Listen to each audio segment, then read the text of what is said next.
चौड़ाई कितनी दी है? 40। कितनी? 40 40 मीटर। 1800।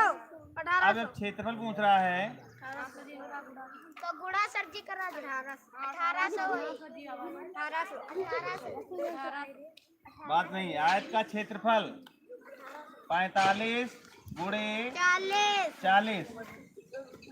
तो 4 पंचे 20 का 0, 4 चक्कू 16। 16 4 20 सजी 16 सजी अब तू गलत है। बेवकूफ होगा थोड़ा, उसकी गलती मत दो, अपना ध्यान दो।